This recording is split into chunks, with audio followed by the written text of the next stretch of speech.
welcome to another edition of 108 Stitches Baseball Talk. My name is Scott Morgan off the Motor City Madmouth. Glad to have you with us tonight. This will be our last show until around May 11th. Candy and I are going to be going off to Europe. We're looking forward to having a good time there as well. But meanwhile, we have a lot of stuff to get to tonight, so let's go over my crew. We have Bigfoot, Barry Foot. Glad to have my longtime battery mate on. And he's got a hat on tonight. Looking good, Barry. Yeah. Look at that. Alaska Glacier Pilots. There you go. Hey, listen, I've always gotten used to the fact that when you wear a hat, to me, that's how I always got to know you for sure. So, with all due respect, that's just great stuff. So, Eric, welcome back. Good to be here, Scott. Yep, good to be back. And we have Warren. Aaron, did you say we're still crackling, or we're in pretty good shape now? You're cracking a little bit. Yeah, it's crackling a little bit. What's that? It's crackling a little Yes, bit. you are crackling some.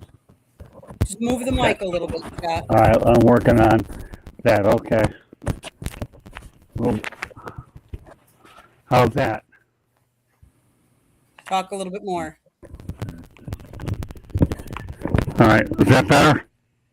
Take the mic away from your. All right, that. It sounds a little better. Okay, Yeah. We'll work with it. Okay, Warren, glad to have you back in as well, my friend. Thank you, Scott. Great to be here. Great. And last but not least, we got Hollywood Tony. 2 seconds ago was Bessemer City. I didn't know if my eyes are going bad, but no, this guy's quick. Had to get it right. It's the last episode for a little bit. I got to be right, man. I got to be all the way right. I don't worry about you. You're good, Hollywood, Bessemer City, whatever we call you. And Candy, the queen of all technological stuff. No matter what we do, whether it's microphones, whatever, here we are in the house. Take your microphone, Scott, and put it up towards your ears. What's that? Like that? Take your microphone and put it up towards your ear. A little bit further. All right. Now talk. All right, I'm talking. A little better. All right, I'll take it. Okay, well, let's get to it before we worry about spending 2 hours on microphone situation. We have a lot to get to tonight. First of all, let's talk about the players who became successful broadcasters. And a lot of those that we're talking about, very familiar names. We got John Smoltz. We got, obviously, with Fox MLB Network, David Cohn with Yes Network and ESPN, Jess Mendoza for ESPN, Keith Hernandez, SNY, that's the New York station, Alex Rodriguez, Fox and ESPN, Rod Darling, SNY, TBS, Dennis Eckersley, NESN, and Jim Palmer, MASN, I guess that's out in Maryland. All right, so of these individuals that we're looking at here, which one impresses you the most, Barry? The one you left off the list, Timmy Mack, McCarver. Tim McCarver, probably the best Tim of the McCarver, best. all right. We wasn't I on think that he's list, in the Hall of okay, Fame we'll as put him on a there. broadcaster. So, yeah, I like Schmaltzy. I think Schmaltzy does a good job. And I don't know, maybe it's just because I see him more. But, yeah, I like Schmaltz.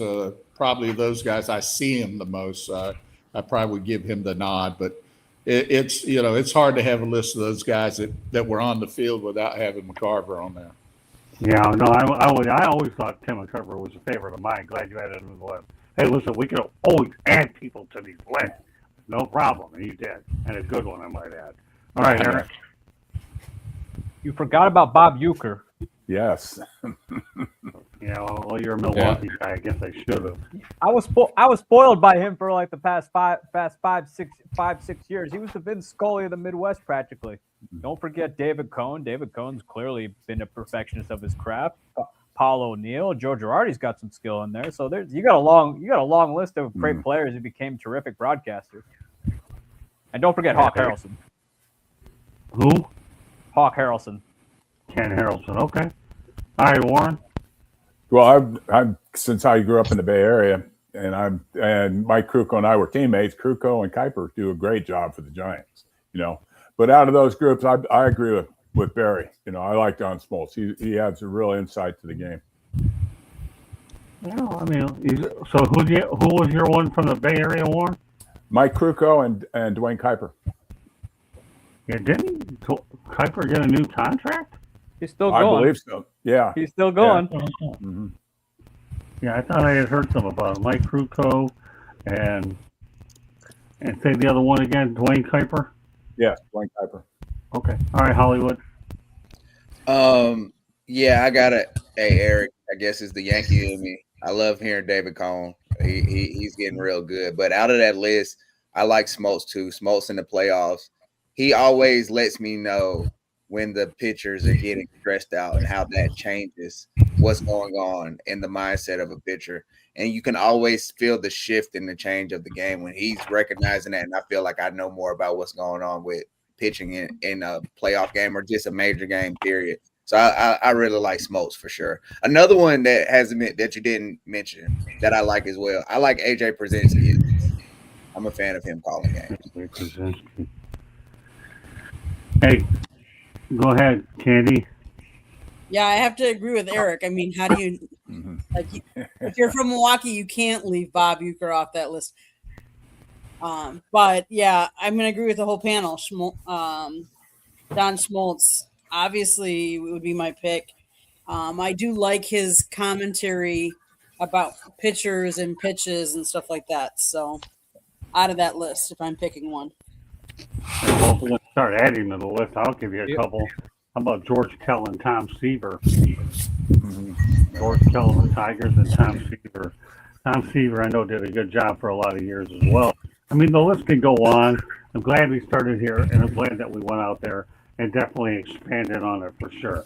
This is one of those topics where it keeps everybody wide open, and I think it's just pretty cool stuff. So, all right, let's go to a nice hypothetical. Hall of Fame, choose one. Gary Sheffield, Mark McGwire, Sammy Sosa. Of the three, Barry, who do you have? I'd probably go with McGwire. I think he I coached Sammy Sosa with the White Sox. I like Sammy, but I would have to go with McGwire. Look, all three of them, they could be Hall of Famers. I mean, I'll tell you, when I was coaching in the National League, you did not want to see any of those guys. You know, they were all big time players, but I'd probably have to go with McGwire. Okay, fair. What about you, Canty? I'd probably say I got to go with Sheffield. He had a quick swing. He helped every team he was on was successful. He helped the Marlins win their first World Series title in 1997. He helped the Atlanta Braves get back to the postseason. He also was with the Yankees and helped them as well as the Tigers.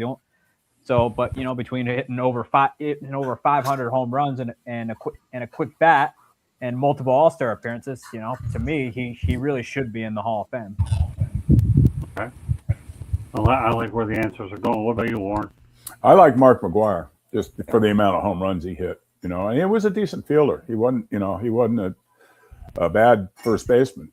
So he held his own defensively, not only what he did offensively. He was quite a hitter. What about you, Hollywood? I don't know if I like agreeing with Eric as much as I'm agreeing right now, but I got to go Gary Sheffield too. To me, he was more of a complete hitter.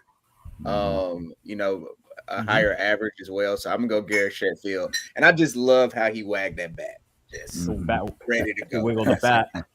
Yeah, I'm gonna go Gary Sheffield. All right, Candy.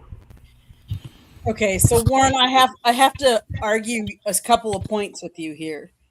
You picked Mark McGwire for his home runs, yet Sammy Sosa hit more home runs. So McGwire had 583. Sammy had 609. Right. Hits, Sammy had 2,408. Batting average of 273 and runs batted in at 1667. Batting average for McGwire was only 263 and only batted in 1414. So if you're looking at purely those numbers, Sosa's numbers are better than McGwire. Right. But the one thing about Sammy that bothers me is when he took a swing and his bat shattered all over the field and all these Super Balls came they went all over the infield. The cork incident. Yeah. So I know that he used a cork bat. And I played with guy. I mean, Barry as a catcher, you knew when a guy used a cork bat because it sounded completely different. Yeah. You could hear it in a dugout. You could tell the difference. George Brett. So that's the only reason that, I picked McGuire over Sosa. So, I mean, Sosa also was horrible when it was cold outside. It took him a little while to get going. Yeah. It wasn't until like June and July it was when he would go Right. off during especially when it gets cold in Chicago in April. You can't count on him. Right. He was Jazz Chisholm before Jazz Chisholm. Took more power than That's Jazz. the one thing about both of them is they brought excitement to baseball that Yes. 1 year. Let's face it. I mean, Gary Sheffield, he only played for 8 years. That makes a difference too. But he had 2,689 hits, 509 home runs. Because what you guys have said, and because we know the issues that McGuire and Sosa had, I'm going to go with Gary Sheffield, even though on a personal note, he was not the friendliest. I tell you for a fact, he actually worked my dad as a part-time. So my dad was a school teacher, and then he worked as an usher at the stadium where the Brewers played. But he also, on a side job, worked at a liquor store. And Gary Sheffield walked into that liquor store, and he was not the nicest customer. My dad always told me. So, but we're not judging based on that. We're judging based on field. I'm going to go with Sheffield. All right, so here's where I'm going to go. I worked with Sammy Sosa with the Gastonia Rangers, okay, back in '87. I know my heart is for Sammy. We worked together, and I got an interview later on down the line when he's with the Cubbies, and he's having good success. My heart's always going to be with Sammy. I said that's what my heart is. If I had to choose this list, I mean, gosh, and then you also have to look at Sammy and Mark McGuire as the two people that saved baseball back after '94. You really do, because without that home run chase, baseball's in trouble. You won't have them to save your rear end after the next issue if it gets ugly again. Hello, Cybruski. How you doing? Glad to have you in here. Mentonshire, H8M. Glad to have you. Vinicius, Ramos. Well, I don't speak that language, but glad to have you in here anyways. All right, so getting back to my point. Yeah, I listen, let's not kid yourself. When it came to foreign language, I was bad at it. I had to take a foreign language class when I was in high school. Always wound up back in a shop class because that just wasn't my deal, and dodged it altogether when I was at USF. For those of you who want to hear the real story, look out. Contact me, southfloridatribune@gmail.com. I'll give you the blow-by-blow. But I would probably go with McGuire at the top of the list because it's pure power. And actually, when you think of what the Cardinals did, everybody wanted to go out there and watch batting practice, and they sold more concessions and food because of this guy. And now other teams began to take up on it. With that said, Gary Sheffield, I mean, his numbers are good. I don't know if he was ever accused of steroids, so I'm not sure about that. I'm not going to get into that debate tonight. And, of course, I mentioned Sammy. So it's a good question, but it's a thinking person's question is really what it is. And I'm glad that I ended up getting answers all over the map because that's what this was all about anyway. So we like to talk about umpires. We're going to talk about a really good one because let's go back to baseball history as Bruce Fleming umpired, I believe it was on August 16, 2006. Baseball history. Bruce Fleming umpires his 5,000th game on August 16, 2006. Bill Clem was the first. Fleming is the second. He umpired 37 seasons, a total of 5,163 league championship series, 10 postseason games, and then, of course, 111 no-hitters. Barry, obviously, you know a lot about Bruce Fleming. What are your thoughts about him as being unquestionably one of the best umpires to ever get to? I like the way he umpired. He was a low ball umpire. He liked the ball down in the zone, and he was a good umpire. I mean, he was. We used to call him Mr. Red Ass because he would get turned in a hurry, but he would let you say things. But he was a really good, solid umpire, and you knew what you're going to get from him when he was behind the plate. And, the other thing I liked about him is if your pitcher had good control and you set up in a certain place, he would give you that pitch. And, I thought he was a good umpire, just a good all-around umpire. A little bit of an RA, but other than that, he was good. What about you, Eric? I mean, if I'm hearing Barry right, maybe Angel Hernandez and CB Buckner can take a few tips from him.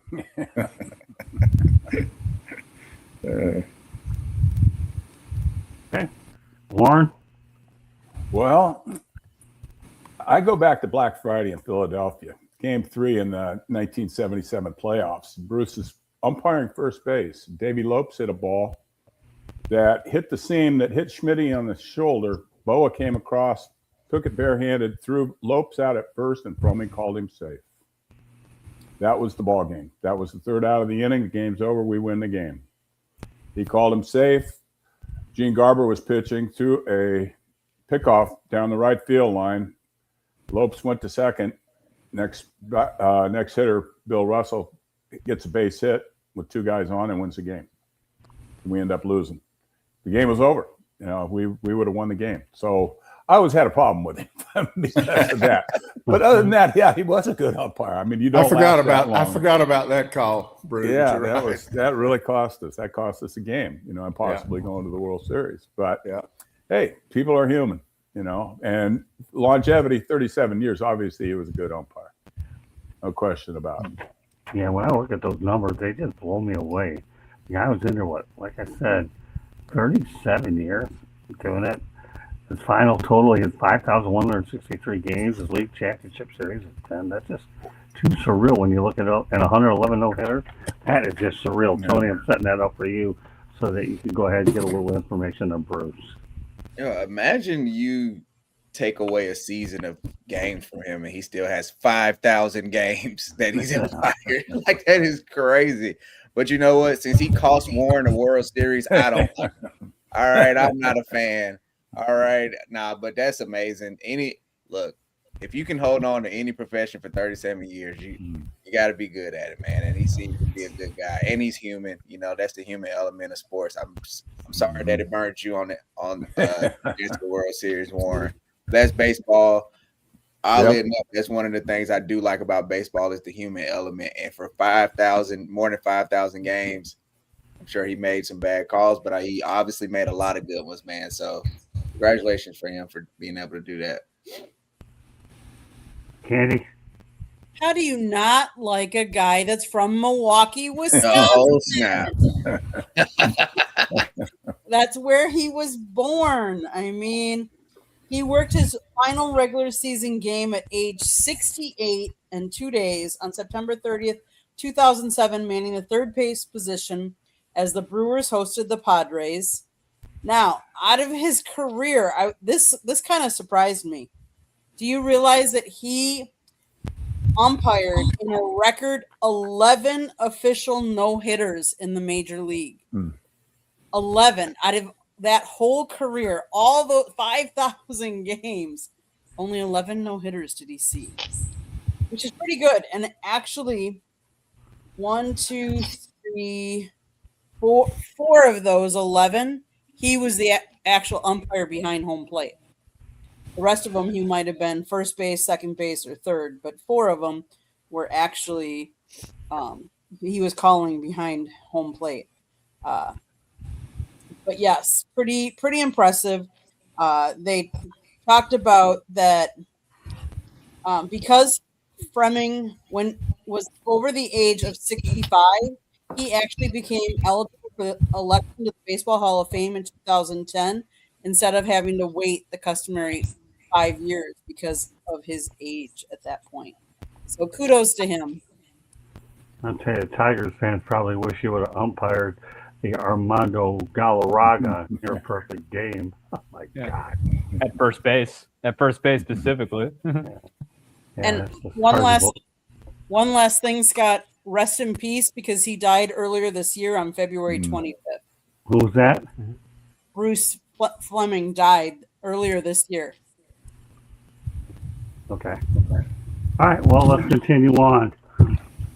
But I want to track a few careers. MLB lowest ERA through 50 career starts in the live ball era since 1920. A Vida Blue with a 2.01 ERA and Paul Skeens 2.02. That's incredible for Skeens to actually be placed in the same sentence as Vida Blue, Barry.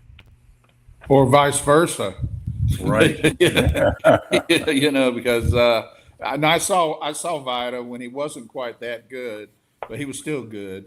Skeens, if he doesn't get hurt, which is a big deal with pitchers, I think they're going to be comparing people to him down the road. So I mean, that tells you a lot about what he's accomplished so far. Is to be in the same breath with Blue, because when Blue came up with Oakland, he was lights out. I mean, no question about that. Yeah, yeah, I agree. I guess you're saying it could go either way. I'm with you all the way there, Barry. Go ahead, Eric. I mean, Paul Skeens is arguably the best pitcher of our generation. He comes in the first few months of the season, they put him in the All-Star game, and then the following year he wins himself a Cy Young, and then he wins himself another one. I don't think baseball has had a pitcher this dominant as Paul Skeens in many, many years. Maybe, I wouldn't hesitate to put Skeens up there with a young Randy Johnson.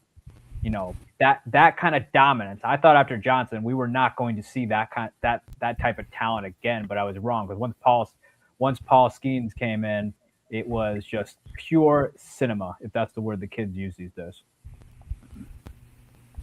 Scott, look at the chat. A little bit of information here. Larry Bluestein, how are you? Larry, he remembers you, Fort Lauderdale Yankees great manager, worked for the. Showing his age. Larry's one of my closest friends out there. Look at that, Larry. Thanks for joining us tonight, Larry. All right, Larry. All right, so who is next? Is that Warren? Warren? Go ahead. Well, yeah, to me, Vida was just absolutely amazing in 1972, 71 or 72, whatever year it was. I mean, just dominant. Rookie of the year, MVP of the American League. One of the first times that a pitcher was not only Cy Young, Rookie of the Year, but also MVP of the league. But what Paul Skeens has done, and he's right-handed, because right-handed hitters face right-handers all the time. Left-handers give hitters a little more fits than the right-handers do, and you're used to seeing them. So what Skeens has done is phenomenal. The only guy I could think of, Eric, that comes close to him winning 2 back-to-back Cy Youngs is Tim Lincecum, when he had those 2 years where he was he came up, but he was kind of a flash in the pan because he wasn't a big physical guy, and he did great while he was there, and he came and went as fast as he went as fast as he came in, But he won back-to-back Cy Youngs. That's very difficult to do, to keep that up for 2 years in a row, And Skeens is picking up right where he left off. Good chance he's going to win number 3. Yeah, Warren, can you repeat that name again? How it is back-to-back Cy Young? Tim Lincecum. Oh, Giants. Tim Giants. Okay, thank you. I appreciate it. Yeah, the freak. Yeah, I remember. You're right. It isn't easy to do back-to-back. Yeah. Go ahead, Hollywood. Glad to have Larry in off of Facebook. First of all, Warren, Tim Lincecum, man, you took me back. Yeah. That was a time. Yeah. That was a time, man. Oh my gosh. I loved watching him pitch. But you know what? I am normally the guy who is all about the new school guys, and I'm all about the now. But Vida Blue needs all the love he can in this segment. If you look at the amount of innings he pitched, we're talking over 300 innings. Man, Paul Skeens is just getting to 300 innings now, right? He did that in the season, okay? And then I think about the way the game played. I love Paul Skeens' game, but look at the averages. It's a lot of swings and misses. You know what I'm saying? As long as you keep the ball in the ballpark, you're going to be okay. Where Vida had to deal with probably a lot more contact, a lot more traffic on the bases, and that can lead to a lot more scoring. So what he did was amazing. Paul Skeens is great. We want to see. I'm interested to see how this goes because, like you said, Barry, I almost pencil in 18 months of absence for pitchers nowadays. Like at some point in their career, it's almost like part of what you're going to deal with them. So it's interesting to see how that goes moving forward. But man, that Vita Blue, looking at what he did was just obviously unheard of. That's why we can only talk about one other pitcher doing what he's done. He very nearly became a Yankee too. But Bowie Kuhn said didn't want to benefit the already powerful teams. That's not the only bad thing Bowie Kuhn did. Turner Candy. Don't get me wrong. What Paul Skeens is doing is phenomenal, and he's going to change a lot of other pitchers. But Vita Blue, like we've said, it was a left-handed pitcher. He was most notably a 6-year-old member of Oakland Athletics dynasty. How often do we say Oakland Athletics dynasty? That won 3 consecutive World Series championships from 72 to 74. Just amazing, like earned run average 3.27, struck out 2,175. Power pitcher who worked fast. He could work in today's game because he worked fast and he could have gone by that pitch clock and you only have how many seconds between. But back in the day, he threw consistently at his fastball was his pitch, 94 miles an hour, but could reach 100 miles an hour as well. He threw it. Pete Rose stated that Blue threw as hard as anyone he ever faced, and baseball historian Bill James cited Blue as the hardest throwing lefty and the second hardest thrower of his era, behind only Nolan Ryan. Well, you've heard a wide range of things on this one as well. So, Paul Skeens, Vita Blue, very good comparisons, I might say, between the two. I enjoyed watching Blue with the Oakland A's. Of course, now they obviously have a chance to see what Skeens can do depending on where he ultimately lands. As Barry stated last week, I don't think he's going to be with the Pirates anyhow. So let's go back to the Phillies all-time lineup. This one's for you, Warren. I know I had to make sure we bring this one out to you. So we're going to go ahead and look at the outfielders. We got Bobby Abreu, Lenny Dykstra, Richie Ashburn. And Warren will probably lead off because he'll probably tell me he was teammates with a bunch of these guys anyways. Got Mike Schmidt, Jimmy Rollins, Chase Utley, Steve Carlton on the hill, Tug McGraw, Darren Dalton, Bryce Harper, and Charlie Emanuel. What do you think of the list, Warren? That's a great list. Yeah, but there are, it's so hard. I looked down all the guys this afternoon. And boy, it's tough. I mean, Lazinski, it's tough leaving him off. Bake McBride really turned us around in '77, got us to the playoffs. Yeah. When we acquired him from St. Louis.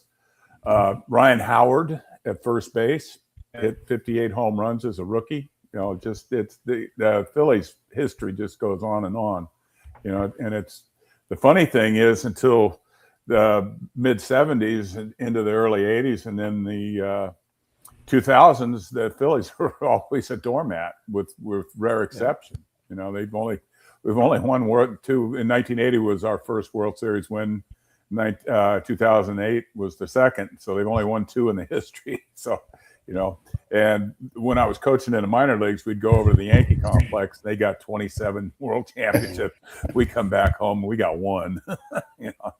So but the players that the Phillies have had, and I was fortunate enough to coach in the minor leagues when Rollins and Utley and Ryan Howard were coming up, and I had Cole Hamels as a rookie when he first signed with the Phillies in extended spring training. So it's great to see what he did. So there's quite a history there in Philadelphia.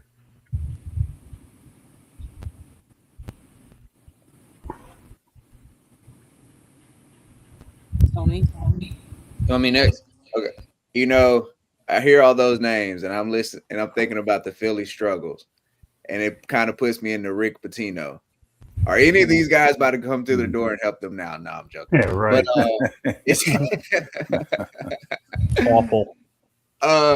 Whenever you start talking about these all-time teams or these all-time players, it reminds me of just the history of baseball. Of like, oh wow, this guy played for them. And you think about the players that didn't get listed because with me and my age, I would have thought of Ryan Howard off of that. That would have been like one of the first people I thought of. You know what I'm saying? I think about Roy Halladay, the stint that he had, even though it was short and he's probably not known as a Philly. What he did was so dominant, like it's pretty good what they got going on. Maybe some of those guys can come and give some good emotion to Philly right now. Let's look.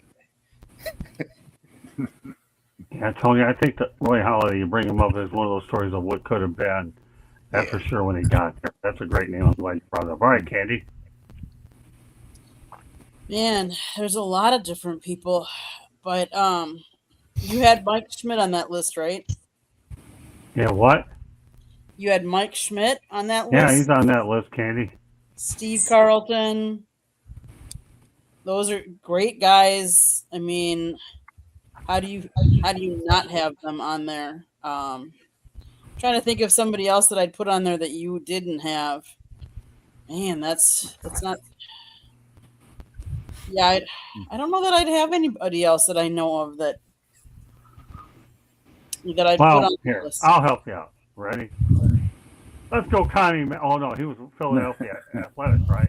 Yeah. Philadelphia. Yeah. Oh well, he was in Philadelphia. Forget it. Mhm. Connie Mack though would have been good, but wrong team.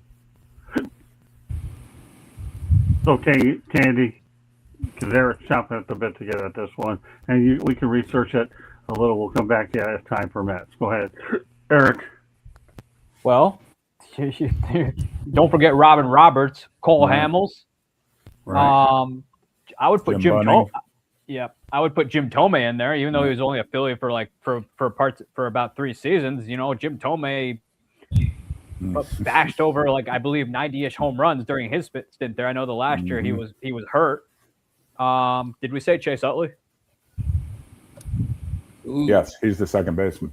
Oh, closer. You don't forget Brad Lidge. He converted all his save opportunities the year they won the World Series. Yeah. And Got Jimmy Rollins Yep. on MVP. Yeah, I wasn't naming the ones you named because you stole most of them. But yeah, there's the Phillies at themselves outside of where they were. They have such a storied history. I know 1980 you had Mike Schmidt there, but I wouldn't hesitate to put Pete Rose on that team. Because Pete Rose was, I think Warren can probably agree to that. Probably might be able to agree to this. Pete Rose was a big reason they won the World Series in 1980. Right. But yeah, they've had a lot of players pass through there, and and don't forget Dick Allen as well, and Kurt Schilling when he was there. Okay, fair enough. Jerry. Well, Mike Schmidt's the best player who's ever played in Philly. I mean, that's to me, he's the greatest third baseman in history.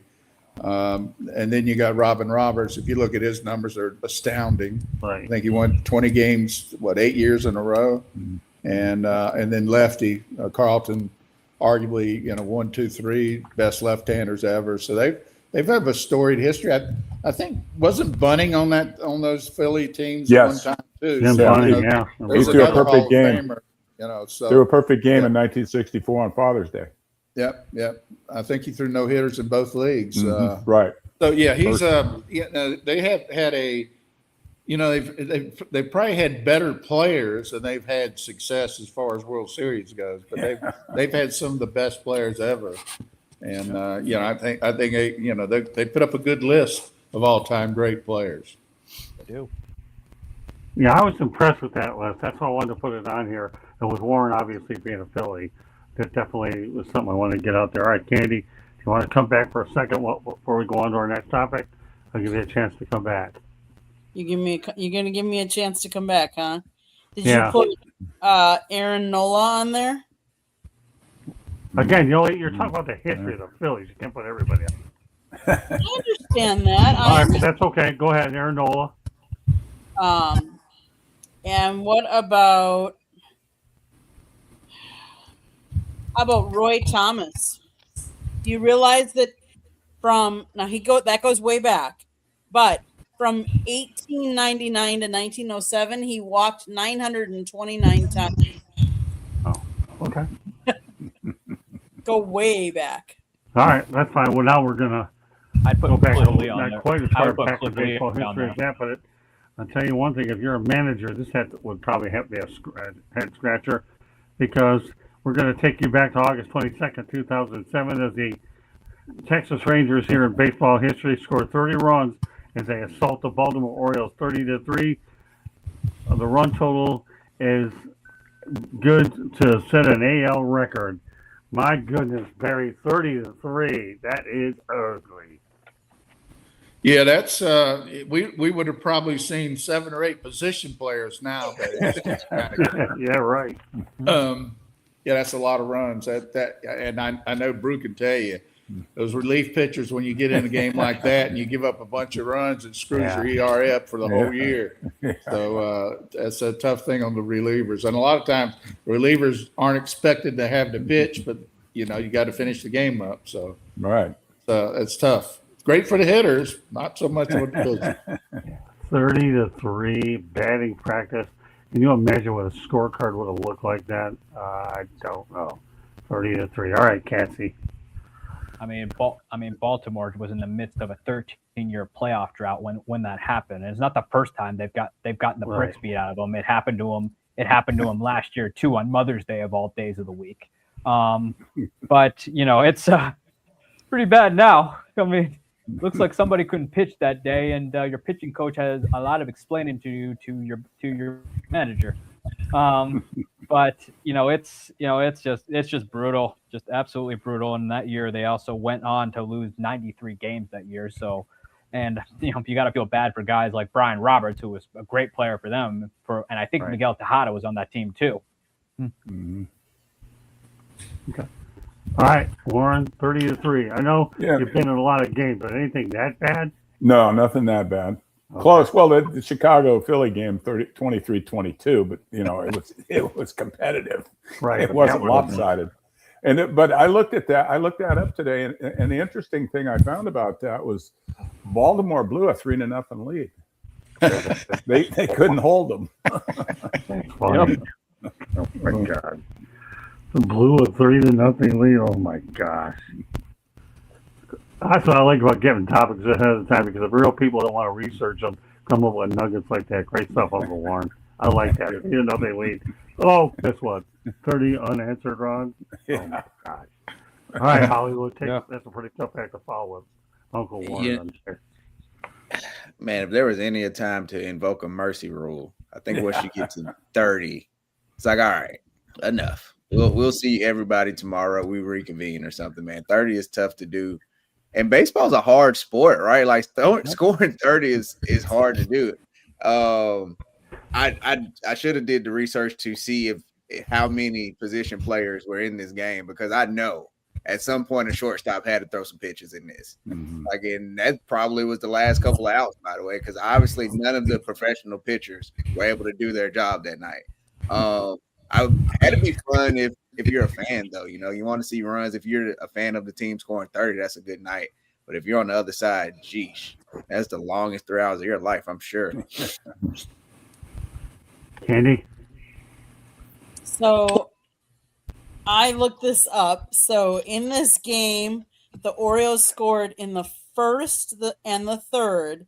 Texas scored in the fourth, the sixth, the eighth, and the ninth. Baltimore used 4 pitchers: Cabrera, Burris, Bell, and Shuey. None of them, their ERA for all 4 of them were 5.10, 5.24, 6.14, and 9.49. So they obviously had awful. They had 10 runs scored in the 8th inning, 9 in the 6th, 5 in the 4th, and 6 in the 9th. So yes, 30 runs off 29 hits. Wouldn't want to be the losing pitcher in that game. I just feel like that is crazy. I mean, but I will say the most runs scored in an MLB game came back in 1922. Obviously, it's not modern area. It was the Chicago Cubs 26, the Philadelphia Phillies 23. Most 26, 23, but not a 33 route, Candy. correct. I got All it. right. Great stuff. Like Rocky, throw in the damn towel. Huh? It reminds me of Rocky. Throw in the damn towel. I mean, Yeah, Baltimore had this happen to them again last year when the Reds just demolished them 24-2. Yeah. So, I And like two that. position That's a players great got in reference, that, and Rocky. 2 position players got in that game for Baltimore. Of course. All right, well, I'll tell you what. When I was texting Eric today, again, heard Kerry Wood's name in a long time, but you know what? When you look at today's pitchers, and I mean today's pitchers, it will make you appreciate what I'm about to tell you right now, and that is this. Rookie back on May 7th Kerry Wood strikes out 20 batters and gave up 1 hit. The 20-year-old ties the record set by Roger Clemens in 1986 and matched again by Clemens against Detroit in 1996. So Wood ended up breaking the NL record of 19 in a 9-inning game by Steve Carlton, Tom Seaver, Dave Cone, and held 18 held by Bill Gullickson. Let's talk about Kerry Wood and what he did then and how much he'd be appreciated. I don't think any young pitcher or too many pitchers are going to hit that 20 batter strikeout mark. Do you, Barry? Well, yeah, I've seen that replay in a couple of occasions, and the thing about him, he threw real hard, bow lock and breaking ball, and I mean, I saw some swings in that game where it was like they had no chance, and they hadn't seen him before, so he had a lot going for him, plus great stuff that particular night, and he had great stuff for a long time before he kind of hurt his arm and never really had that kind of stuff again. But yeah, he was that particular game. I think I saw some of the most pitiful swings I've ever seen in a big league game. Okay, go ahead, Eric. I don't think you're going to see that now. Pitchers they don't throw enough nowadays. They aren't left in long enough nowadays. I mean, sure, we'll get a guy who strikes out 13, 14, sometimes 15 batters, but we'll never see 20. It's just these guys just don't throw enough. But it's it was probably the high for his career, because after that he was plagued by injuries, and it was eventually converted to a reliever, even though which was really a sad thing. You can blame Dusty Baker for pitching him into the ground like he did Mark Pryor. But it's 20 strikeouts. It's pretty neat to see. I mean, it does. You're never going to see it again. Warren, I mean, you're talking about pitching. Yeah, I mean, there's no question not going to see it again. I mean, it's only happened in the history of baseball by 2 men. So it's phenomenal. That's something. To strike out 27 or 20 out of the 27 outs is amazing. And I saw a lot of the replays, and I can't even remember. I might have watched the game live. He was just phenomenal. And yeah, his breaking ball that day, and that's what it takes. I mean, the guys throw hard, and the hitters, the harder you throw it, the better their eyes light up. But boy, when you have a breaking ball that you can get over the plate like he did that day, yeah, that's what happens. You can't put the ball in play off of him. He was just totally dominant. Tony? Heck no, you're not going to see this. Well, for one, like Warren said, just the odds of it. We only seen it twice in baseball anyway. So, we're talking once every, 100 years or something like that. We're talking hundreds of years of baseball. We've only seen it twice. And secondly, they don't throw enough. We're in an age where managers and teams don't care about a pitcher getting a no-hitter. So they definitely don't care about you getting 20 strikeouts. So it's not going to happen at all, man. We'll get close. You have people like Skeens, or oddly enough, it might be a flash in the pan guy that you wouldn't even think of who will get close. But I don't think we'll get to strikeouts. It'll have to be 20 consecutive strikeouts. Like, it would have to be the first, about 6 2/3 innings for that to happen. And I doubt that happens. Candy? Ironically, Wood had gone 50 pitches in the bullpen, and he didn't throw one strike. And the first pitch of the game, he hit the umpire in the mask, and he said, "Here we go." I wasn't reassuring myself. But then he got loose and he shut it down, and he said it was one of the ugliest warm-ups he's had, but look what he did. Congratulations. Well, earlier in the show, we were talking about umpires. We're going to pick up the theme again because we have a couple topics related to it. In fact, a few more. Back in 2025, MLB listed a list of some of the top umpires out there. I'll just mention them by name and their percentages about the based off correct call rate.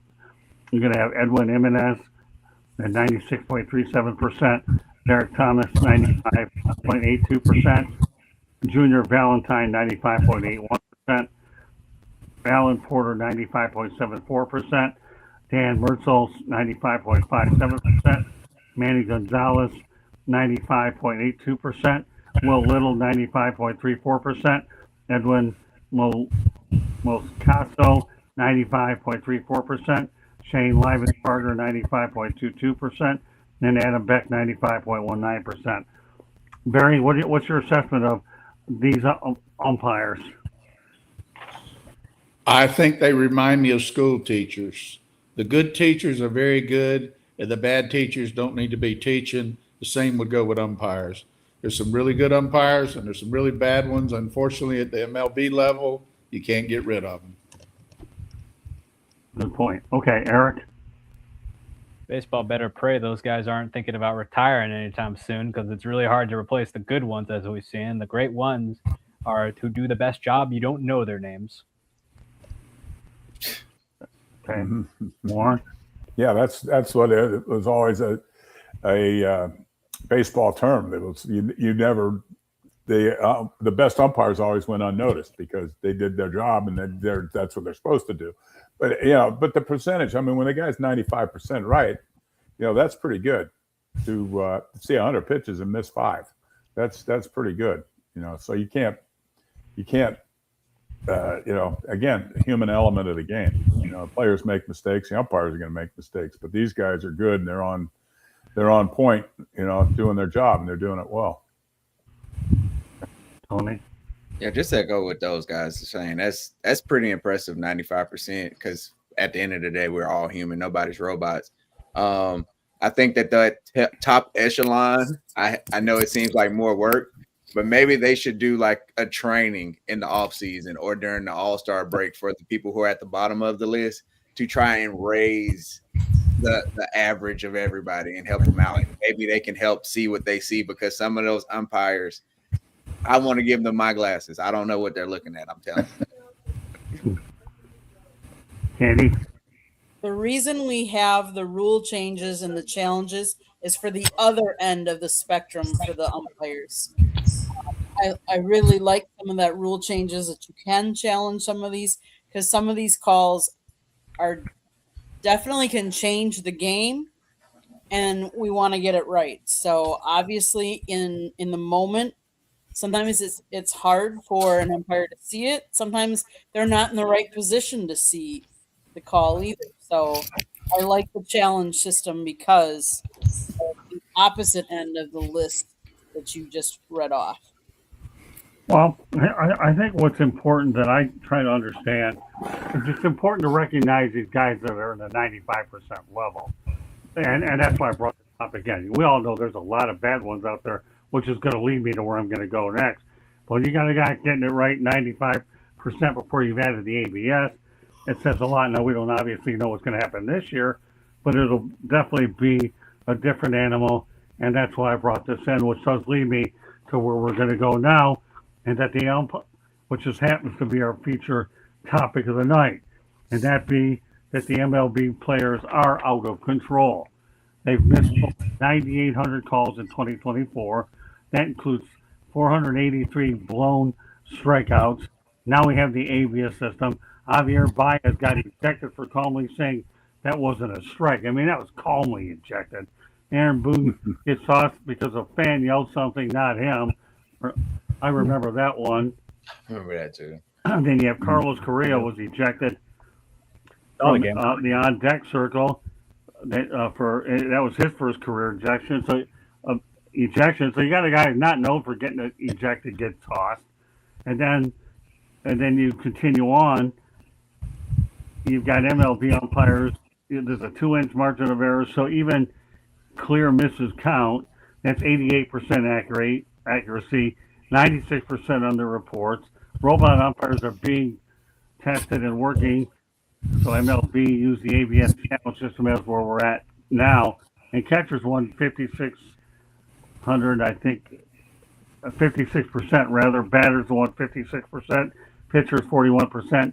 Teams challenged 22.6% of those pitches, but full count pitches got challenged the most. Some challenges are early despite and desperate ones late. Okay, we've talked about the subject very at length. As you see these numbers appear, and when we're talking about now a guy like Carlos Correa, and of course we know Aaron Boone has a reputation, but this one simply wasn't his fault, because somebody yelled at him. Are the Major League Baseball umpires out of control, Barry? I think it goes back toward the end of my career at the major league level as a player. There was umpires didn't want to be part of the game. They were supposed to be seen. It was supposed to be heard but not seen. If you didn't, like Bruce said, if you didn't talk about them, they were doing their job. Then it started to change a little, and they wanted to be part of the game. They wanted to be seen in the game, and then you couldn't question them. If I remember when I was early in my career in the early 70s, you could question a guy, and you say, "Hey, look," and sometimes they say, "Yeah, I missed that one. I kicked." You say, "I kicked that one." Then it got to where you couldn't ask them anything, and now it looks like they like to be part of the game. They want to be part of the game, and like I said, the good umpires, they should be rewarded, and the bad ones should get out of the game, but you can't get rid of them. Once they're in, it's almost impossible to get rid of them. Well, you said the key word. They want to be a part of the game. It's not their job to be a part of the game in the manner for which they're doing it. Their job is to be a part of the game for all the right reasons, not all the wrong reasons. And I totally 100% agree with you there. Eric? Well, I think the past few years we kind of reached a crescendo with that, with several on-field incidents happening that kind of put the umpires, on the front page news. I think some of these guys' egos are out of control. They know they're protected by the umpires union, so they're not going anywhere. It took Major League Baseball to tell the union to start negotiating with Angel Hernandez to get him out of there because his blunders were ultimately ruining the on-field product, and nobody comes to see what we call an ump show, which it just got out of control the past few years. I think having ABS has kind of cleaned that up, because now we're having less on, at least so far this year, we've had less on-field incidents, and it's actually been great because the umpire has it takes the control. It takes more control away from the umpire, which I think is ultimately good for the game. Because after all, for the average fan, we buy the tickets to go and see the greatest athletes in the sport play. We don't come to see the umpire call the game and try and make a mess. Okay, we'll turn it over to Warren. So like Barry said, back in the day, you could talk to the umpires if they missed a play, and they admit it. There's no question about it. They would admit they made mistakes, just like we as players made mistakes. So that was part of the game. But now they're kind of arrogant. The more, they know once they get to the big leagues, they're not going to lose their jobs. They get pretty arrogant about it. So it's like it's their show. And it's they're just part of the game. They're not the game. The players are the ones that are playing the game, and all they have to do is get the calls right, and that's their job. That's simple. Just do your job, and everybody will be happy. But the one thing I do like that, because there's not like Earl Weaver got kicked out, Bobby Cox got kicked out of 150 games, so that because that delays the game, and that takes a lot. For me as a player, it took a lot of now you got to regroup after a 5-minute argument.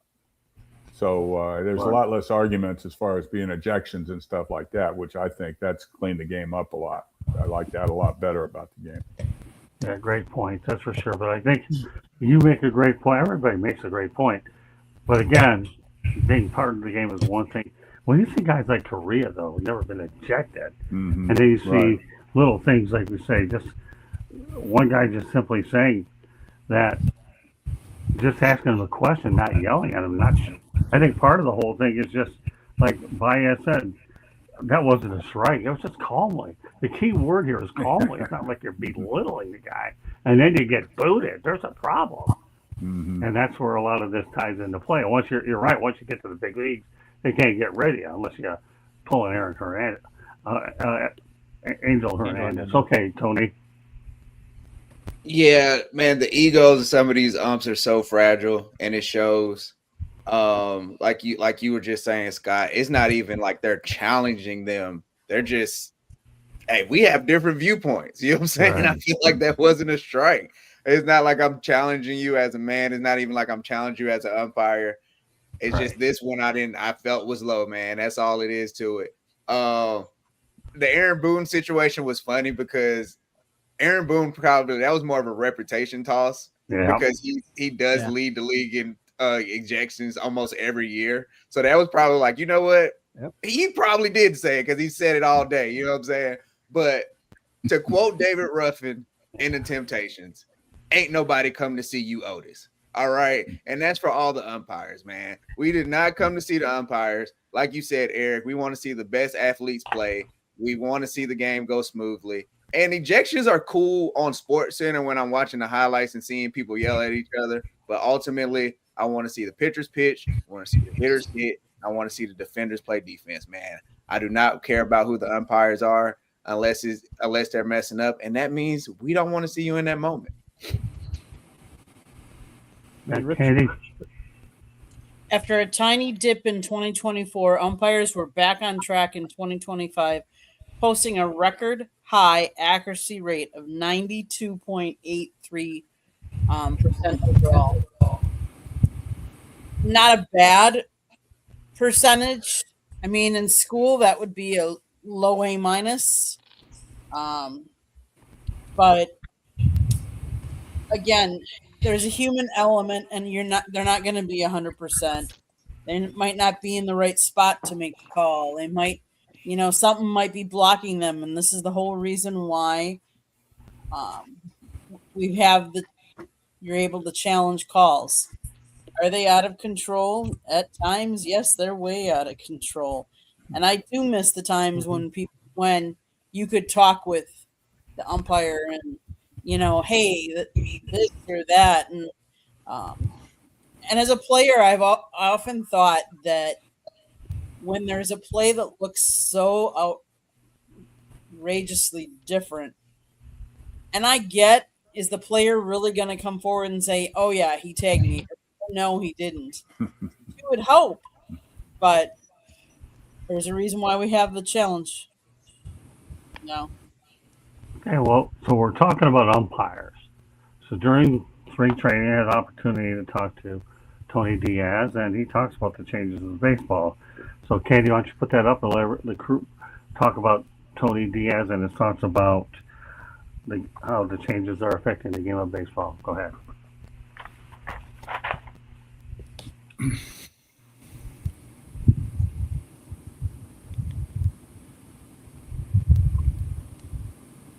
Had the ABS system there this year, and of course they had that big, stealing base. You got the bigger base paths. Tell me what it's like with the modern day rule changes as to how Major League Baseball is. I think those rules have definitely make our game better. We have the technology. Why not use it? And in the past, we saw no hitters being denied because of that. With the Armando Galarraga play in Detroit, right. We had definitely strike zones that were ungodly big, and nobody could do anything about it. So now the bigger bases, we want more action, and I like it. I think it also helps with the injury prevention. So I'm for the new technology being included, and I think it's make the game better. So you're telling me you like the replays and the pitch clock? Is that correct? I do like it. I think the pitch clock has been a tremendous addition to the game. We want the pace of the game to be quick, and Some people argue that maybe that takes a little time, but still, I think the average time last year, we're trending in the good direction. What about the ABS system now that they're going to be the challenge system? I know umpires don't like to be second guessed, but they're going to be stuck here doing it, knowing that there's somebody looking over their shoulder. Yes, and I get that, but at the same time, it's the human eye can lie to all of us, and again, we have the technology that also is you get 2 challenges, and if you lose them, then you're done. Right. So it's not like you can blatantly just challenge every call that you feel that it's in. So I think the 2 challenges is good actually, because you got to be smart. You got to still be strategic how you use that. Come on. Don't you tell me that over the years that you miss the managers arguing with the umpires as part of the entertainment? Or is this game softened to a point where we got to leave the old umpires alone? We got to be nice to these guys. No, I mean, the human element still exists, obviously. And even with replay, they don't get it right 100% of the time. So, yeah, I don't think the human element has been lost by any means. But again, it's part of the technology that if it's there at your disposal, why not use it? And it would, when we have it and we can get the play right, we can get the strike zone right, why not use it? I'll get you out here with 2 questions. So there you have it. Again, what can I say about Tony Diaz, a really smart person? Barry, do you agree with what Alani had to say? Yeah, I think you use the technology. I think we have to be careful. I own technology companies, so I like technology, but I think you have to be, we're really getting close to pushing it too far. It'll be interesting to see how the ABS system works for the season. I think in the long run, we're going to see that be the strike zone, caller from at some point down the road. But, I like the human element. So it's going to be a real, sort of give and take until you get it ironed out as what makes the most sense.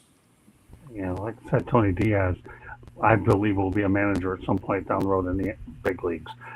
Kathy?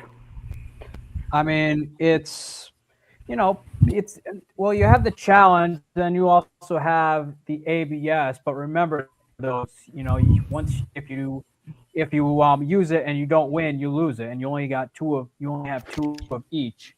And so, the human element's still there. I mean, without the challenge and without the ABS, the game becomes very much in the umpire's hands. Given that these guys are challenging the first pitch in the first inning, it's parts of the game that we grew up with are still very much there.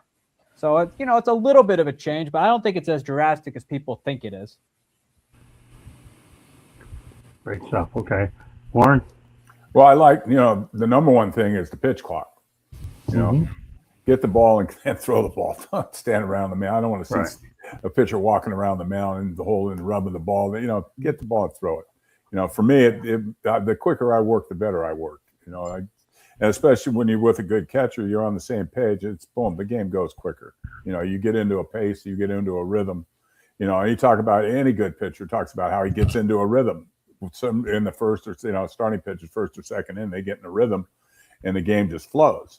And as far as getting calls right, I'm all for getting the calls right as long as it doesn't take time. And it seems like the pitch clock or the ball strike is not taking time. They question it, they review it real quick, and boom, 5 seconds later, here comes the next pitch. So it's not taking time. That was the first thing that I was concerned with. And basically, if you get it right, that's what we're looking for. One of the quickest workers I ever saw out there was Jim Cott. He gets the ball back in handstand, he just threw it. He didn't care. He and Johnny Oates told me a story about Randy Jones and Jim Cott hooked up in San Diego, and the game was over, night game, and it was over before it got dark. It's an hour and 29 minutes. I believe it. Yeah, Jim Cott. Once you got the ball back, well, maybe that is. Yeah, here it came. That's a good point. I just remember seeing his delivery in my head. That's how quickly if he had a pitch clock, you're only using 10 seconds of it. From ball back to catcher, and then go back to catcher. It just was surreal. Yeah. Again, when I have a veteran group like I have with Bigfoot and Warren, I can go back a long way on a lot of topics. Blending in with a guy like Eric and Tony and our statistician Gandy. and we all of a sudden we could cover an awful lot of Right. ground. A lot of years. Randy Johnson, he was pretty quick too. All right, Hollywood. Scott, real quick, you just Yeah. described some good gumbo. That's what we are right now. That's what we're gonna call What? it. It's some good gumbo. You guys give us a little older perspective. Right. Me and Eric are a little younger. Candy sitting back, ready to put the stats out there. A little bit of everything, man. That's how you make good gumbo, man. I don't know how to make good gumbo, but I'll take your word for it because you're teaching me a lot on TikTok. Go ahead, I want the gumbo now. That's how you make good gumbo. But look, I'm a fan of it because of the speed. One thing is funny because people look at baseball as a slow sport. They got this right better than any other professional sport when it comes to reviews. Because if you watch a basketball game and you look at the last 2 minutes, those reviews take longer than the last 2 minutes of the game. I'll tell you that. The NFL is kind of quick, but the challenge being right on the scoreboard and seeing it quickly, I like that. But I also agree with Bigfoot. This is a slippery slope, man. It kind of reminds me of recently you'll go to McDonald's and you don't talk to anybody at the counter. You have the kiosk. Now you have AI that's taking your order at the drive-through. At some point, we're not going to have umpires there, and I don't like that because I am a huge fan of the human element of the game. Even bad calls, like I say, I feel like that's the plot twist in sports. I don't want everything to be robotic, and I feel like we're getting closer and closer to that. So I'm interested to see how this works in the next 4 to 5 years, and where do we go? Okay, Candy. It's important to understand that it really isn't interrupting the game very often. In AAA, in all of last year, nearly 60% of the games saw 4 or fewer challenges. And now these challenges are not taking a lot of time. And let's face it, there are some, you only get two wrong calls and then you're done. So if you're not really 100% sure, you shouldn't be challenging it. I know I've watched some games lately where they've challenged early and then they lost, and then they couldn't challenge later on in the game. Yes, if you challenge and you're correct, you can keep on challenging, but you're not going to keep challenging every single call. So I like the fact that a batter can, or a catcher can call for them to check the call. Because the one thing that I will say that it'll change is that the catcher's framing the pitches as much as they used to do. So that's the one thing it will change from the catcher's perspective. But the catcher also is one of them that has to be eyes glued to where they're catching it, because they're one of the ones that can make the call to challenge it. Okay. Bottom line is, Tony Diaz said it all, and he struck a lot of different topics. And for a modern day guy in the game, dealing with it day in and day out, I can see where he's coming from. But technology is what it is. You try to make the most of it and hope it helps to only improve the game. I think that's really what it comes down. Any way you can improve the game, or as Warren would say, clean it up, right? Because that's what you're trying to do, is clean it up. I'm all for anything that brings the game forward for sure. So obviously, I believe the San Diego Padres were sold, but Detroit Pistons owner Tom Gores was actually in the mix to buy the Padres team. So what are your thoughts, obviously about Tom Gores, the Pistons owner? I know that the league, Candy, will give us the actual new owners, but Tom Gores, to me, is a successful business guy with platinum equity, and he's obviously trying to rebuild the city of Detroit, and the Pistons are in the playoffs. And I think he could have been a good possible owner for the Padres.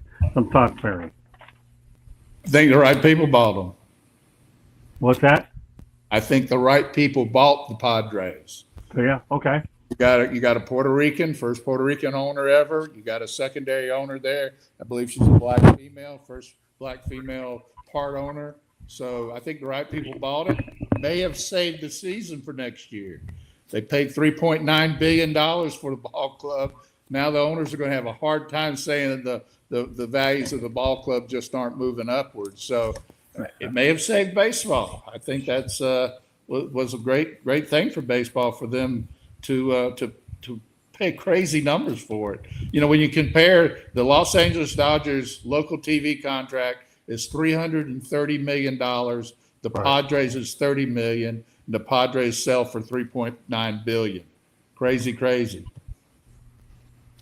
Yeah, that's a lot of money. $3.9 billion to the Padres, that's for sure. Eric? I mean, you know, Tom Gores wouldn't be the first guy to own a basketball team, to own multiple sports teams. I mean, the guy who owns the Dodgers, one of the guys who owns the Dodgers now, I believe, also owns the Lakers. And you know, we know what the guy who owns the Rams, he owns multiple sports teams all over the place. So it wouldn't be the first. It wouldn't be the first nor the last. But you know, I think the right people bought him.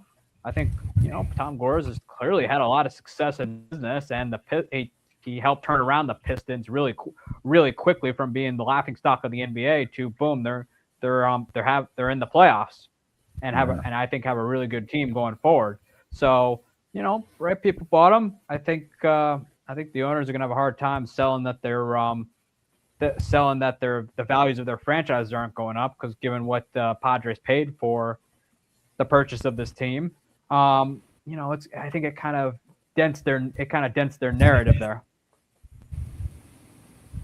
Yeah, $3.9 billion for them. It's a good haul. All right, Warren. Right. Well, Tom Gores part of the Los Angeles Chargers also. I saw that where he owns 27% of the Chargers. So he was trying to get involved in a little bit of all the major sports. But he was outbid. You know, he offered $3.4 billion and they sold for 3.9. You know, like Barry said, the right people bought him. You know, and it's 75% of the owners in baseball have to agree to the sale.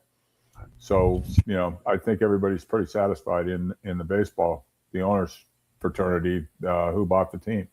You know, but it is amazing to see how the price of teams. Yeah, if the Padres are worth $3.9 billion, what are the Dodgers worth? Yeah. Or the Yankees. I mean, it's amazing now. The Yankees would break records. Yes, I mean, yeah, either one. Yeah, I hear Petco Park is a beautiful place. Oh, it is. It's phenomenal. Yeah, it's amazing how they've gone from when Barry and I played, they'd get 3,000 to 5,000 people at the Murph, and now they get 38,000 to 40,000 every night at Petco. Well, it doesn't hurt that the only major sports team in town, because the other ones migrated to LA. But that doesn't matter. It's Padres town. More power to them. Tony?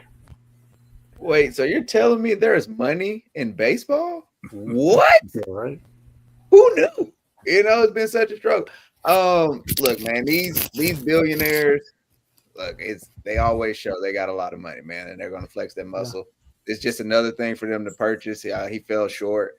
Like you guys said, I think the right guys ended up buying the Padres. The interesting thing is, will this start kind of the chain reaction that we've seen in the NBA? We see more teams sell, because if somebody can write you a $4 billion, $5 billion, like you said, what will the Yankees go for? What will the Dodgers go for? You know, like the Braves, these larger markets, people give you $5-6 billion. It might not, maybe it wasn't for sale before, but for the right amount, I'll come up off of it. So that's what I'm really interested to see, because you got legacy teams in the NBA like the Lakers and the Celtics. They both sold within the last year. So I think with the right amount of money, anything can be on the table. Andy? Private equity billionaire Jose E. Feliciano and his wife, Kwanzaa Jones, have reached a deal to buy the Padres for $3.9. The price shatters the record for MLB franchise sale previously set when Steve Cohen bought the Mets for $2.42 billion. The other thing, there were 3 other finalists for the Padres, which included Dan Friedman, and Joe LeCobb and Tom Gores. Now, Feliciano, who co-founded Clear Lake Capital with Baghdad Eghbali in 2006, has become a more prominent sports investor in the last few years.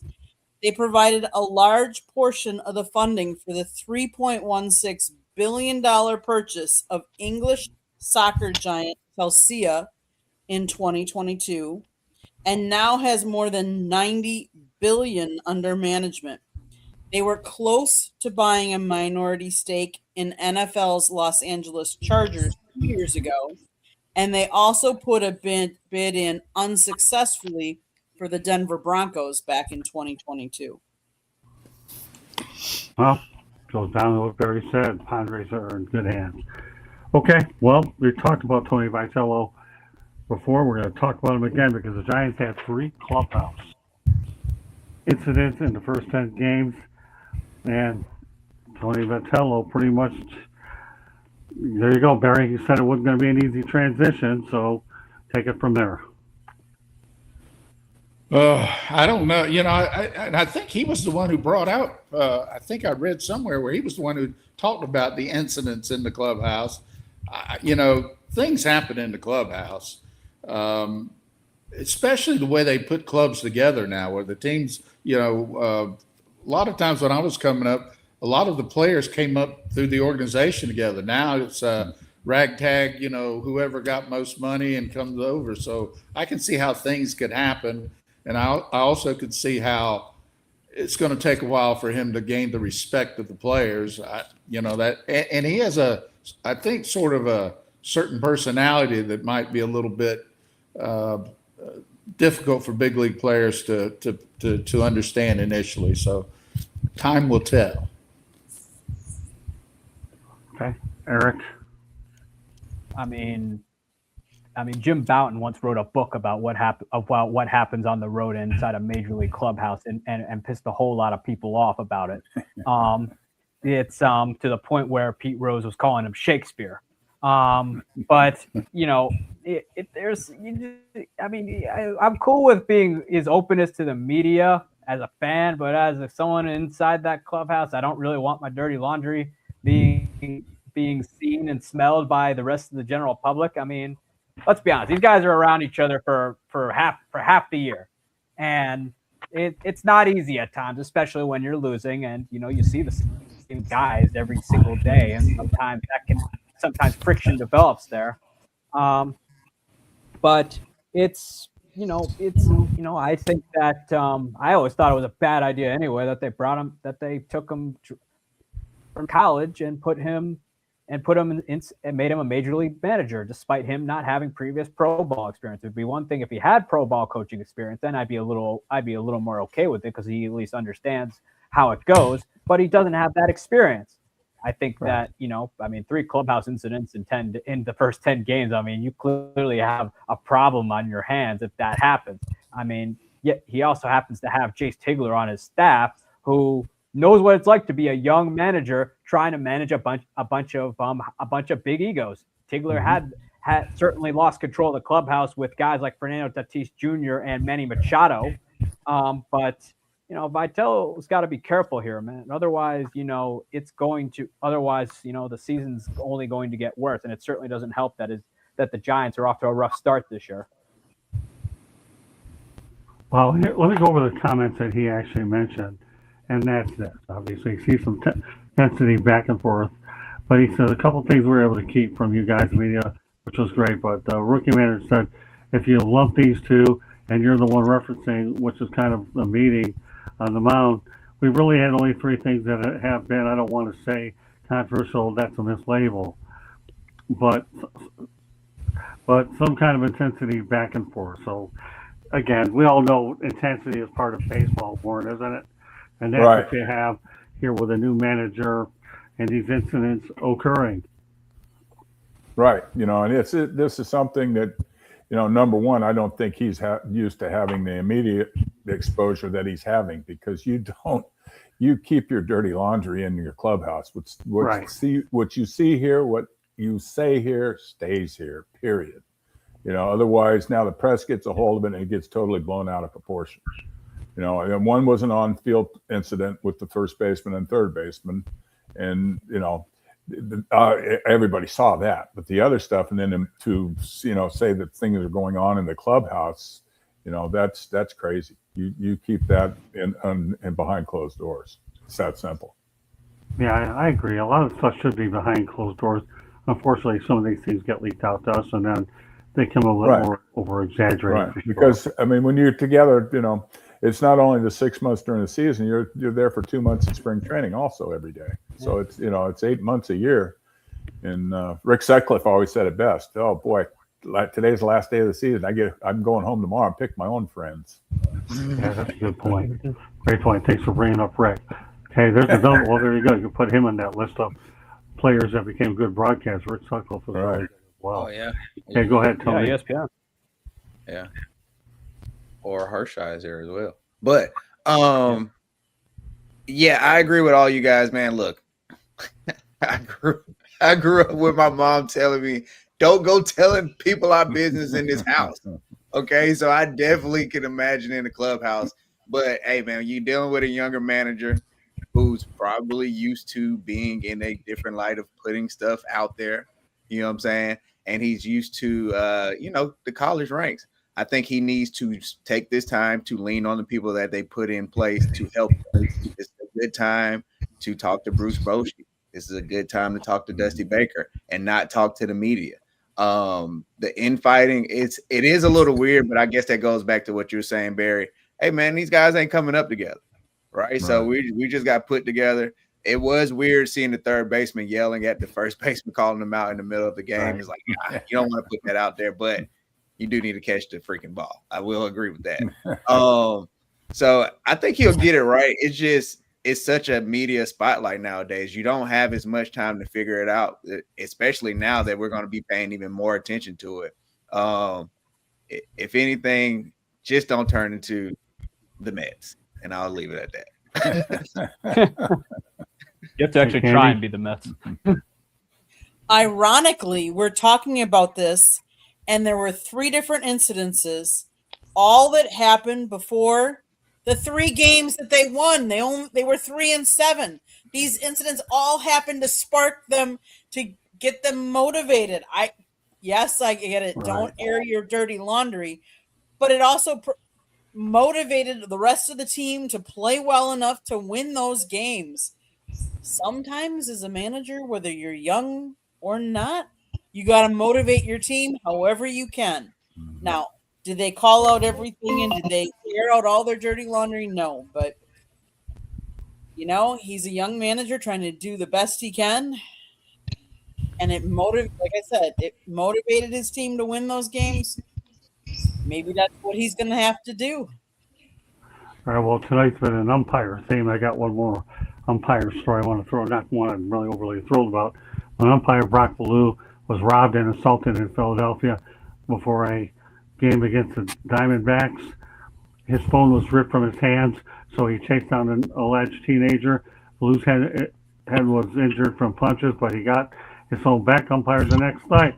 You talk about a trooper, Barry. This guy is it. Brock Ballou. Well, he was a trooper till he got hold of that kid, and that kid knocked him upside the head a few times. So, I don't know. He was, that's unbelievable. He probably would be better off to just go get a new phone. Umpiring. You ever see anything like that before, Barry? No, I don't think we had the volatility in the cities that they have Barry? today. Yep. I'm here. What's going on? Yep. Eric's your turn. I think, it's pretty crazy on that end, though. I mean, that something like that would happen, but different world we live in. But good for him, though, for somehow catching the kid and going to work the next morning. Yeah. Yeah, some of these things are just far-fetched. All I do is find them and talk about them. And tonight we're trying to give you all different aspects of these poor umpires. One's getting assaulted, the other ones are getting critiqued. Warren, you have a lot of sympathy for the worst job in the world, man. It sound like. Including Mr. Yeah, I mean, that's more power to him. I mean, that's awesome that he came to work. It didn't let it bother him as far as showing up for work the next day. But boy, you got to be careful when the places you go. Sometimes, obviously, he's not going in the best part of town. There's some dangerous areas in certain towns, and you got to be careful where you go. And I'm surprised he wouldn't go with a partner. Those guys, I don't know how much they hang out together, but I know it's when I was playing.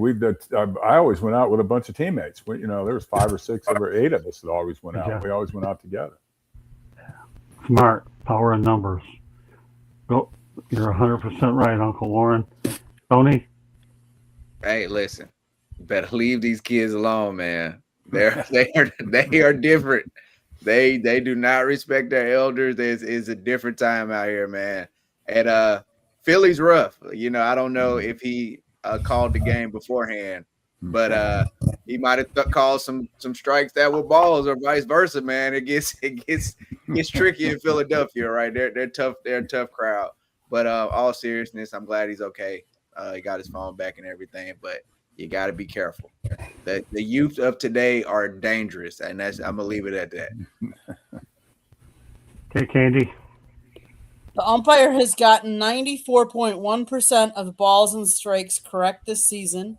He has been challenged 4 times, and all have been overturned. He has 58 games under his belt from behind home plate. It's just unbelievable what people will do to get phone, steal whatever. I don't know. It doesn't say what kind of phone it was, like how expensive it was and whatnot. But apparently it wasn't the first time the suspect did that, including, I guess, somebody else same day. Okay. Eric, why don't you give me an update on Edwin Diaz? You say he's out for a while?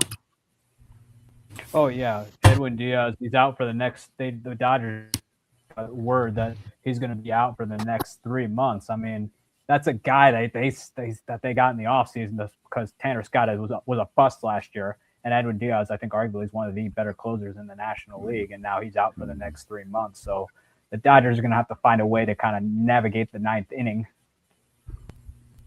Barry, you talked about the loss of Edwin Diaz. Well, that's pitchers for you.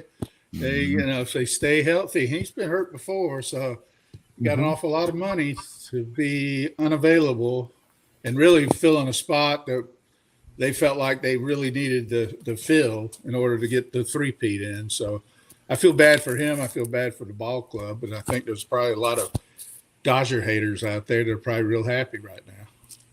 Barry, I have to tell you something. You really do look good in that baseball hat. You really do. You can put any logo you want on it, Barry. I don't care. I don't care what hat. Eventually, one of these days, we're going to go out there and get you a South Florida Tribune hat as well. We'll send you one out there. But you look good in the hat. That's how I got to know you back in the days of the Fort Lauderdale Yankees. Now the guy's wearing a hat today. I'll tell you what, we'll have to get this guy a Tribune hat, Motor City Mad Mouth hat. Yeah, send one up. Use Motor Mouth on. We're going to come up with something.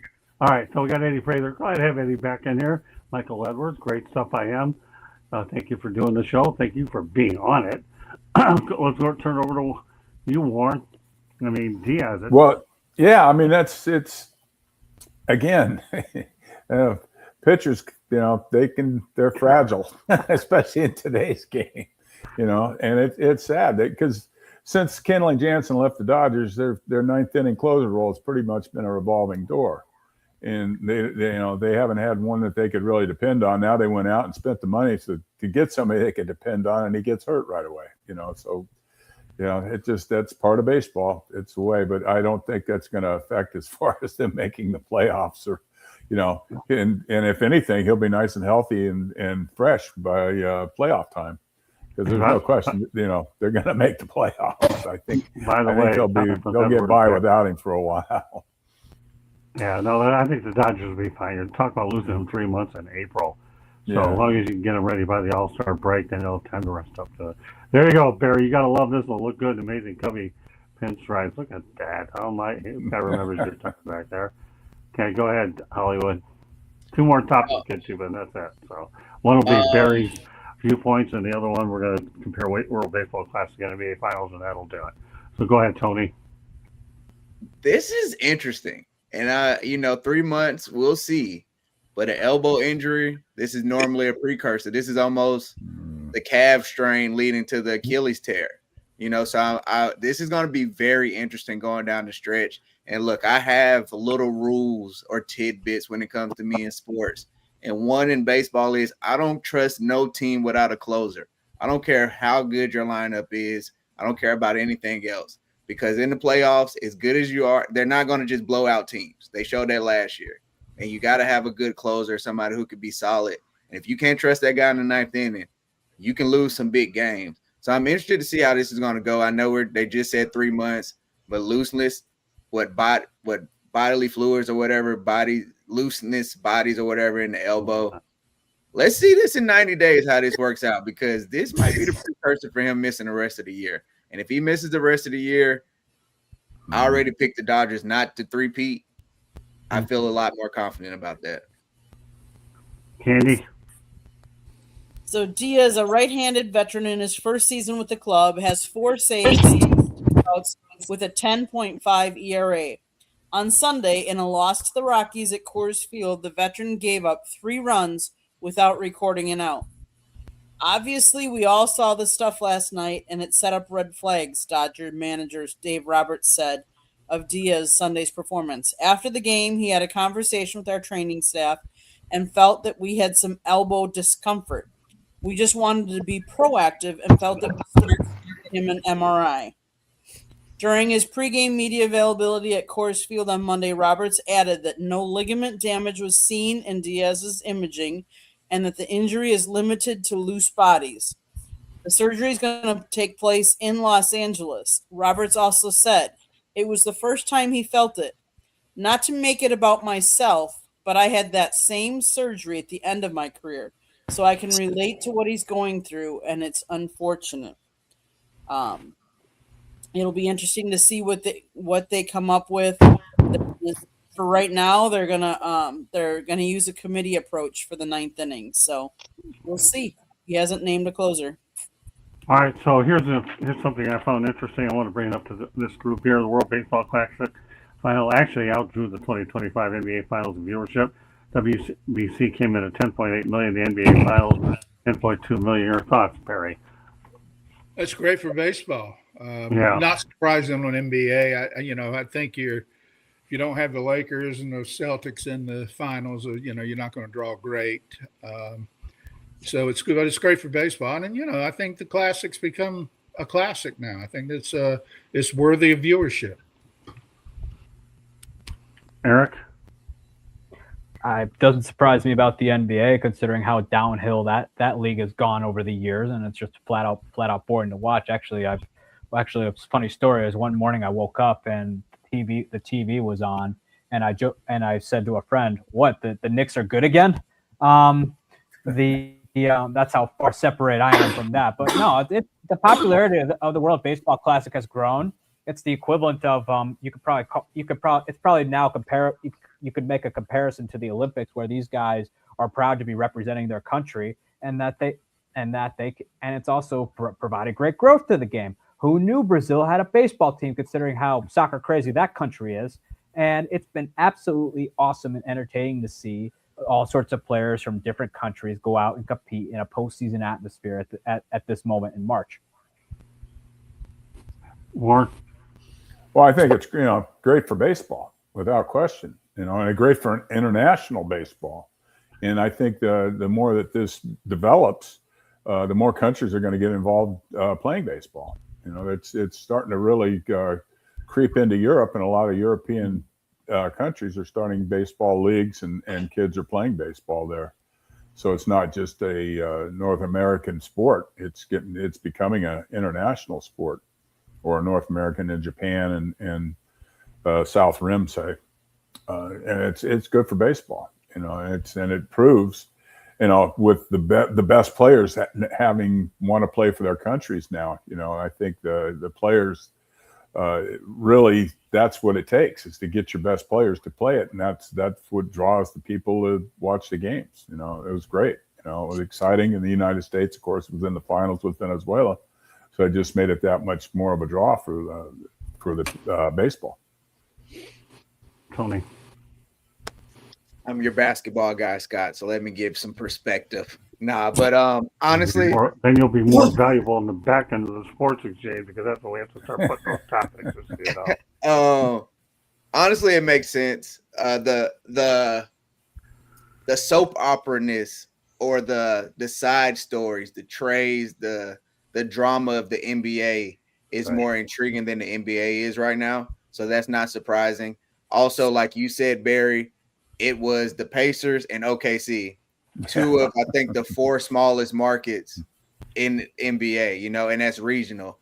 And I'm going to quote the great Stevie Wonder: everyone from Maine to Baton Rouge is a USA fan in the moment, right? So you have the whole country captured for this game, and it's a one game instance. So of course people are going to be tuned in, but it's great for baseball. Just like you guys said, now more countries around the world probably are going to want to compete and get their foot in on this. So it's going to be interesting to see how that goes forward.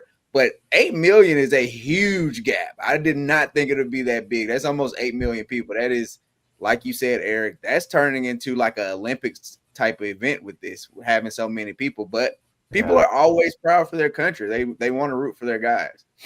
Okay, Candy. Yeah, OKC versus Indiana averaged just 10.2 million viewers. But let's go back to 2023. It was only 4.48 million that tuned in to watch USA versus Japan final on FS1. But the 2026 championship game witnessed a 128% increase and peaked at 12.1 million viewers on Fox. For the entire tournament, WBC rating saw a 156% increase compared to 2023. I think a couple of reasons. A, I think they were publicizing it more. Two, I think more of the star players played for different teams, and that intrigued all of us wanting to watch all of those. Plus, we have to remember neither of these games are really as international as some of the other team or as some of the other sports. But because World Baseball Classic has teams from different parts of the world, and some of those people live in the United States, but they associate with Venezuela, who was in there at the end, or some of these other countries, that you're talking about pride for USA, and whereas NBA is the National Drama League. I mean, and it's just people here in the United States. It's not people from all over different countries wanting to watch something of such pride as World Baseball Classic. So Candy took the words on my mouth. Well, National Drama League is what I call the NBA. Okay, the Mets on an 11-game losing streak. I'll make it a quick rapid-fire question, and then we go to Barry's viewpoint. Barry, 11-game losing streak cause for concern for the Mets early on, yes or no? Pathetic. They should call more pitches from the dugout. It must be working well for them. What's that? They should be calling more pitches from the dugout. It seems to be working well. Oh, that was good. I love it. Yeah, there you go. I know we talked about that. Your memory's fantastic, okay? Mine, not so good anymore because of Alzheimer's, but yours is sharp on point. Okay, Eric, yes or no? Cause for concern.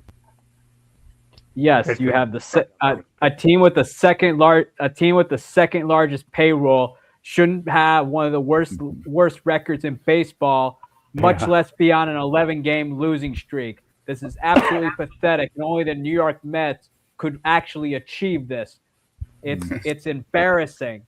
Despite them spending all that money, at this moment, I'm starting to believe Steve Cohen is like Dan Snyder, and obviously, and here's for this one specific reason.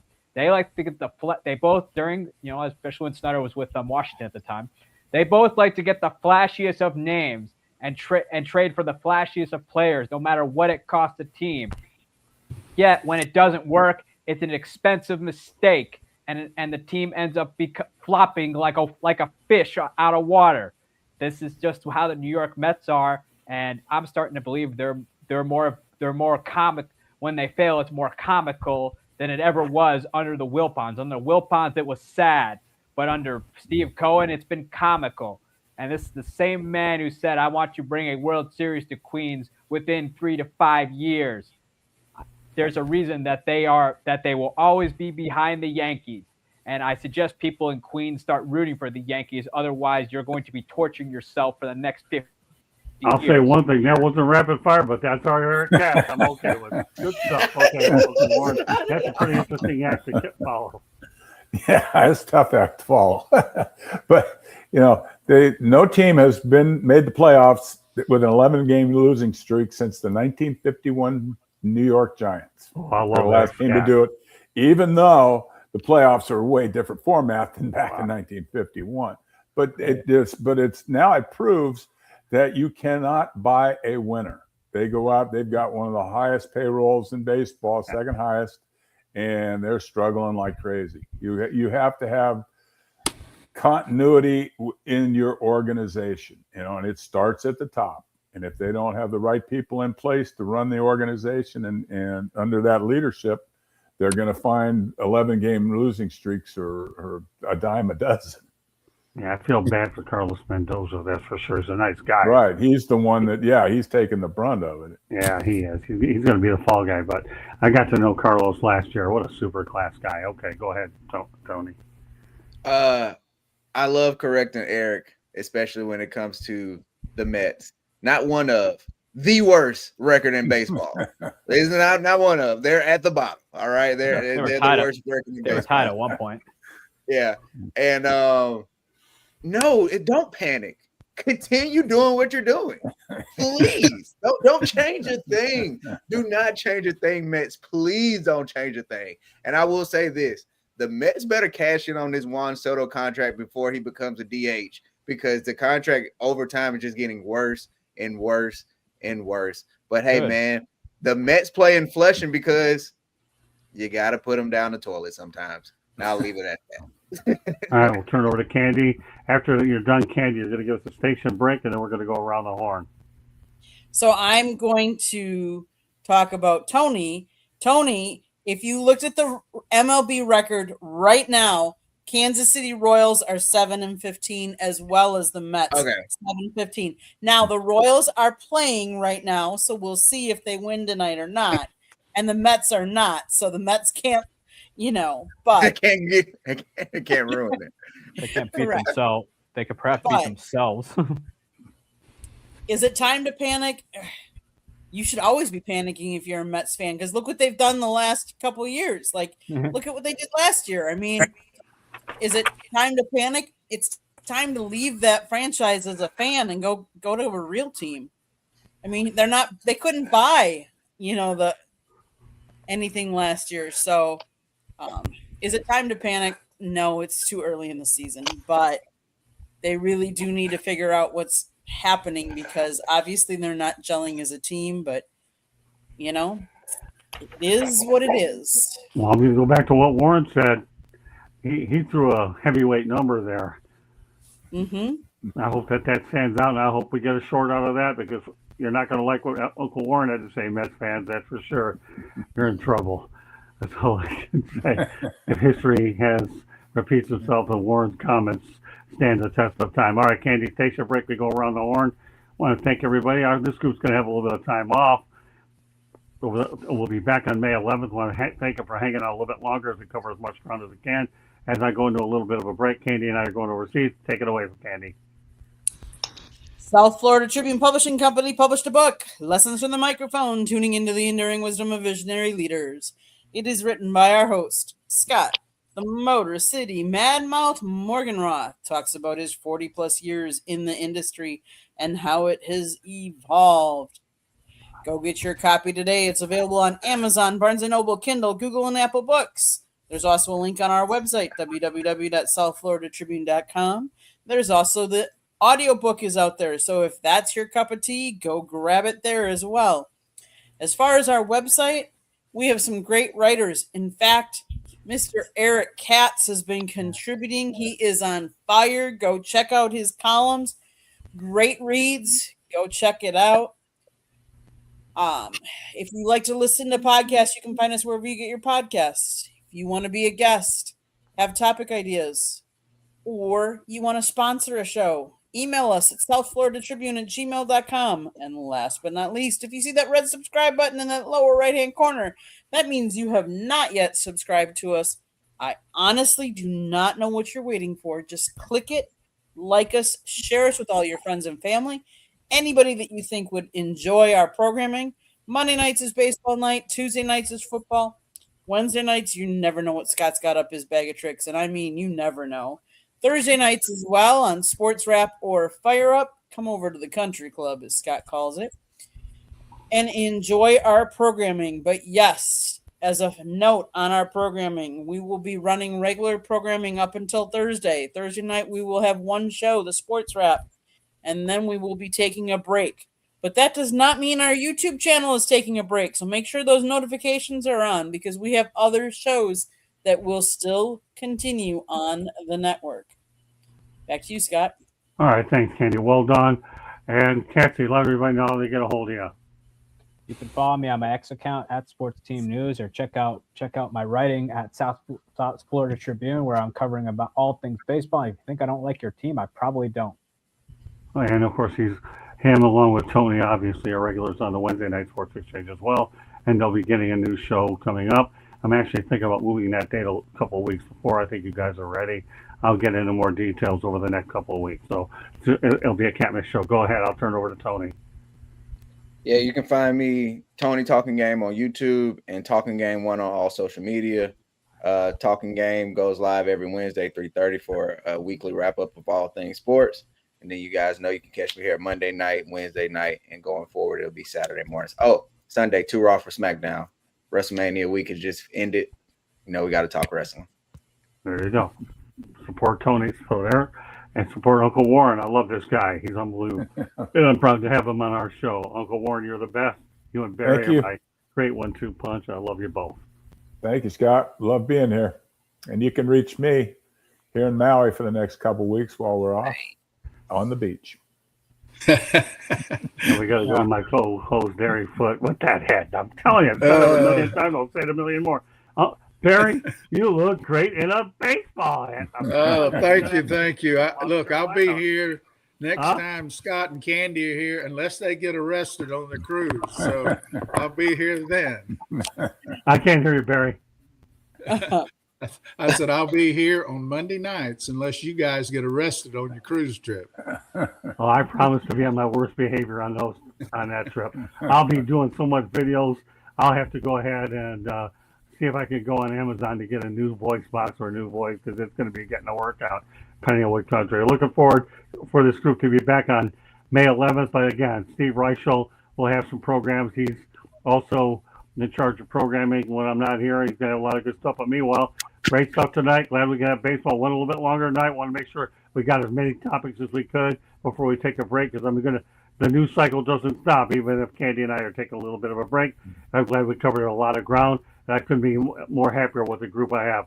So on behalf of Barry Bigfoot, Eric Katz, Candy Eveling, Hollywood Tony, and our star pitcher, Warren Brewstar, my name is Scott Morgan, Roth, the Motor City Madball. Thank you for joining us on this edition of 108 Stitches Baseball Talk. We will see you Monday, May 11th.